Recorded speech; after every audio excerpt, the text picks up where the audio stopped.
সুপ্রভাত বন্ধুরা, আশা করব তোমরা সবাই ভালো আছো। আজকের তারিখ হলো 9/1/2025 আর দিনটা আজকের শুক্রবার। আর ঘড়িতে এখন সময় বাজলো সকাল 6:32। Down Sealdah Budge Budge local Tollygunge station থেকে ছেড়ে দিয়েছে, তারই একটা ছবি আমি ট্রেনের দরজায় দাঁড়িয়ে তোমাদের সামনে আমি দেখাবার চেষ্টা করছি। আশা করছি ভিডিওটা তোমাদের ভালো লাগবে। ভালো লাগলে অবশ্যই তোমরা মন্তব্য করে জানাবে কেমন তোমাদের ছবিটা লাগছে। তোমাদের সেই ছবিগুলো বানানো তোমরা আমার পাশে সব সময় থাকবে, এইটুকু আমি আশা রাখলাম। সবার জন্য শুভকামনা রইল আমার পক্ষ থেকে, আর সবার জন্য সুস্বাস্থ্য কামনা করলাম ভগবানের কাছে আজকের দিনটা এবং আগামী দিনগুলো আরও আনন্দময় হয়ে উঠুক, এইটুকু আমি ভগবানের কাছে প্রার্থনা রাখলাম। তো বন্ধুরা, টালিগঞ্জ থেকে ট্রেন ছেড়ে দিয়েছে, নিউ বালিপুর স্টেশনের উদ্দেশ্যে যাচ্ছে এবং সেই যাত্রাপথের ছবিটা আমি তোমাদের সামনে দেখাবার চেষ্টা করছি। তো এরকম সব সুন্দর সুন্দর ভিডিও নিয়ে আমি আসবো তোমাদের কাছে। তোমরা আমার পাশে সব সময় থাকবে, এইটুকু আমি আশা রাখলাম।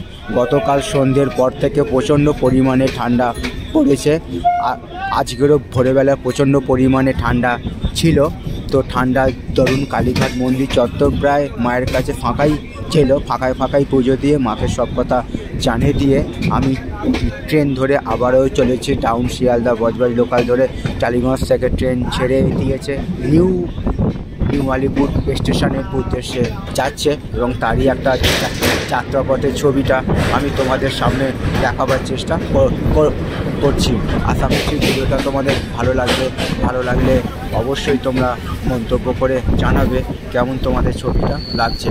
তোমাদের উদ্দেশ্যে ছবিগুলো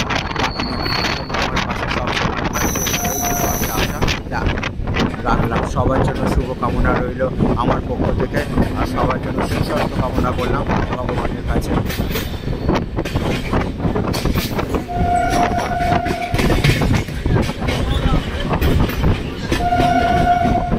তো ট্রেন চলে এসছে নিউ আলিপুর স্টেশনের প্রায় কাছাকাছি এবং সেই যে ছবিটা আমি তোমাদের সামনে, সেই সকালবেলার ছবিটা ঠান্ডার সময় সমগ্র কিছুকে উপেক্ষা করে চলে এসেছিলাম টালিগঞ্জে এবং সেই ছবিটা আমি তোমাদের সামনে নিউ আলিপুর টালিগঞ্জ থেকে নিউ আলিপুর যাত্রাপথের ছবিটা তোমাদের সামনে আমি দেখাবার চেষ্টা করলাম।